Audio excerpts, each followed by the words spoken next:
Palestine, situated at the junction of Africa, Asia, and Europe, is more than a geographic location. It's a living witness to thousands of years of civilization.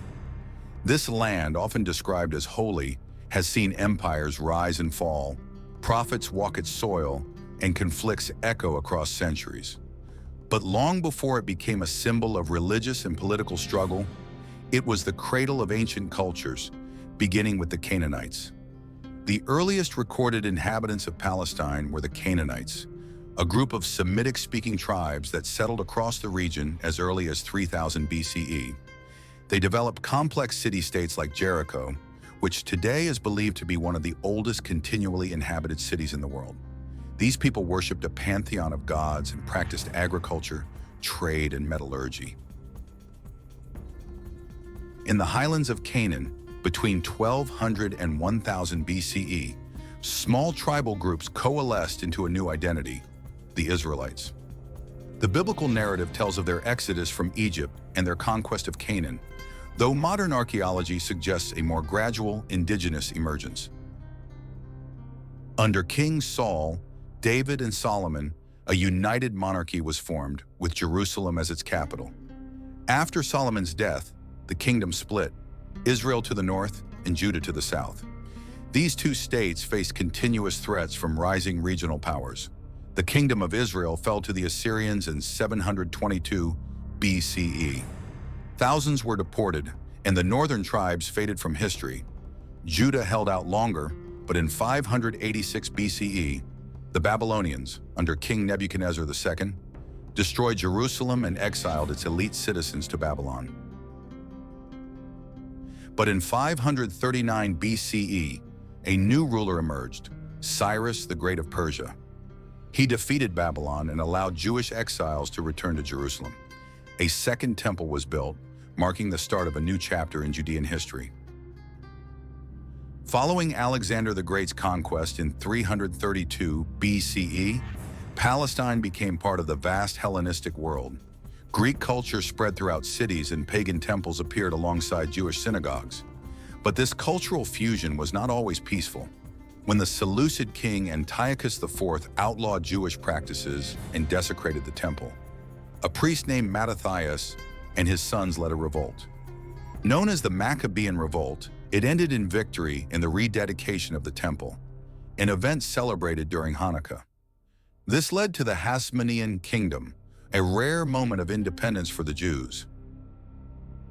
Rome marched into the region in 63 BCE. General Pompey made Judea a client state. Soon after, Herod the Great was appointed king by Rome. He was a master builder, known for expanding the Second Temple and constructing cities like Caesarea Maritima.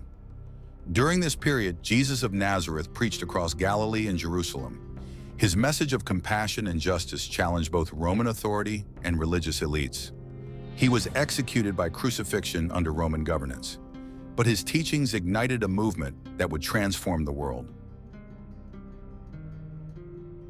As empires clashed and religions took root, Palestine remained at the heart of it all, but the Roman world would soon give way to the rise of a new faith and a new empire, the Byzantine Christian order, followed by the transformative arrival of Islam. As the Roman Empire split, the eastern half, Byzantium, rose in power, wealth, and faith. Palestine, and Jerusalem in particular, took on a new identity. No longer a Roman backwater, it became a centerpiece of Christian pilgrimage and imperial devotion. But new forces from Arabia, Europe, and Anatolia would soon contest its future. In 313 CE, the Edict of Milan legalized Christianity. Emperor Constantine, the first Christian emperor, took a personal interest in Palestine. His mother Helena journeyed to Jerusalem, identifying sacred sites like Golgotha and the tomb of Christ. In 335 CE, the Church of the Holy Sepulchre was consecrated, becoming the most revered Christian site in the world. But religious unity was fragile. Internal Christian disputes, like the Monophysite controversy, often caused tension, and heavy taxation imposed on Jewish and Samaritan communities led to unrest and revolt. By the 7th century, a new faith emerged from the Arabian Peninsula, Islam. After defeating the Byzantine army at the Battle of Yarmouk in 636 CE, Muslim forces approached Jerusalem. Caliph Umar ibn al-Khattab entered the city peacefully, establishing terms of coexistence for Christians and Jews. In 691 CE, Caliph Abd al-Malik commissioned the Dome of the Rock on the Temple Mount. It wasn't a mosque, but a shrine to mark the Prophet Muhammad's night journey. Covered in dazzling gold and blue tiles, it rivaled the great churches of Christendom. For Muslims, Jerusalem became the third holiest city after Mecca and Medina. The city was now home to both the Dome of the Rock and Al-Aqsa Mosque, solidifying its role as a sacred city in Islam.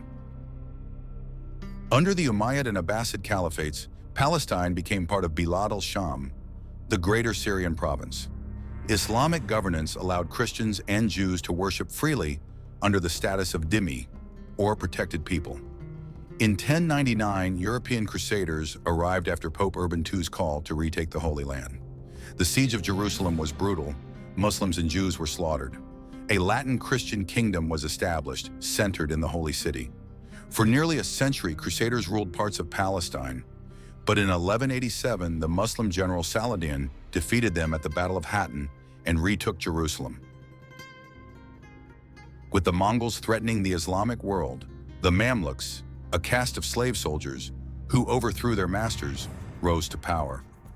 In 1291, they expelled the last Crusaders from the region and solidified control over Palestine. The Mamluks were also patrons of architecture. They rebuilt mosques, roads, and hospitals. But natural disasters and the Black Death devastated the region, reducing Jerusalem to a small poor town.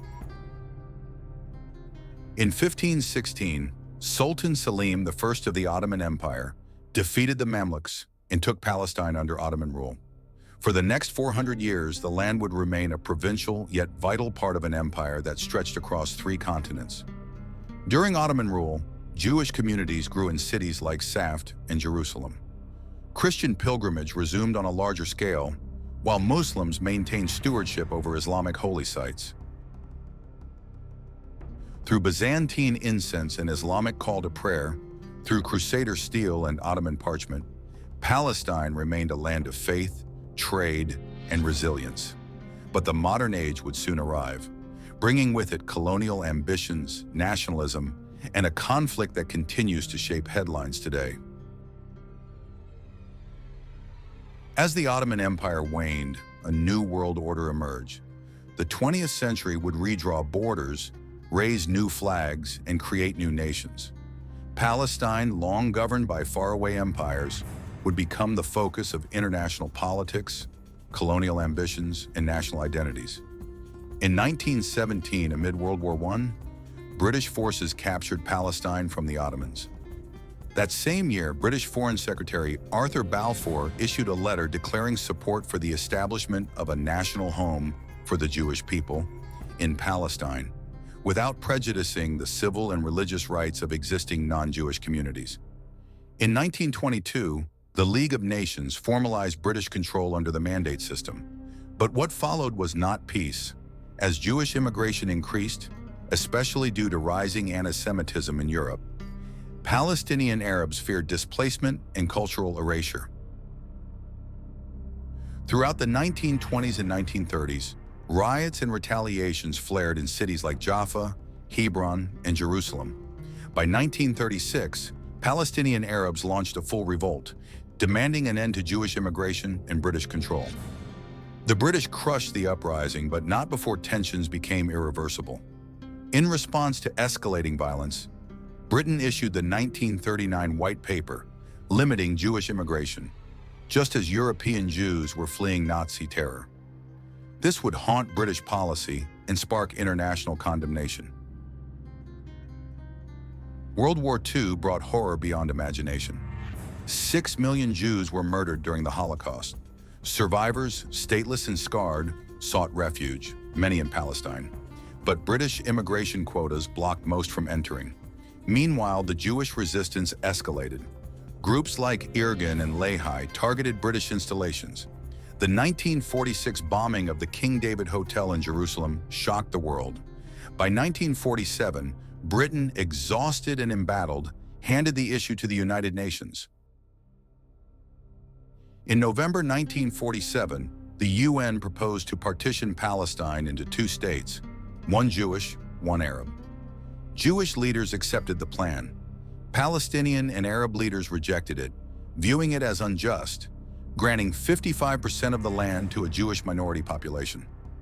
On May 14, 1948, David Ben-Gurion proclaimed the establishment of the State of Israel. The following day, 5 Arab nations invaded. The First Arab-Israeli War had begun. After the 1948 war, Israel controlled 78% of historic Palestine. The West Bank came under Jordanian rule. Gaza was administered by Egypt. In 1967, during the Six-Day War, Israel captured the West Bank, East Jerusalem, and Gaza. These territories remain at the heart of today's conflict. Over time, cycles of violence escalated. 2 intifadas, suicide bombings, airstrikes, checkpoints, and walls. Attempts at peace, like the Oslo Accords, offered hope but ultimately collapsed. Trust faded, fear and trauma deepened. Today, Palestine remains divided, physically, politically, emotionally.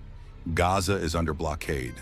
The West Bank is fractured by checkpoints and settlements. Yet millions, Palestinians and Israelis, continue to live, to hope, to dream. This land, once home to Canaanites, prophets, conquerors, and pilgrims, remains sacred and contested. Its future, still unwritten, depends not only on borders and treaties, but on whether humanity can choose memory without hatred and history without erasure.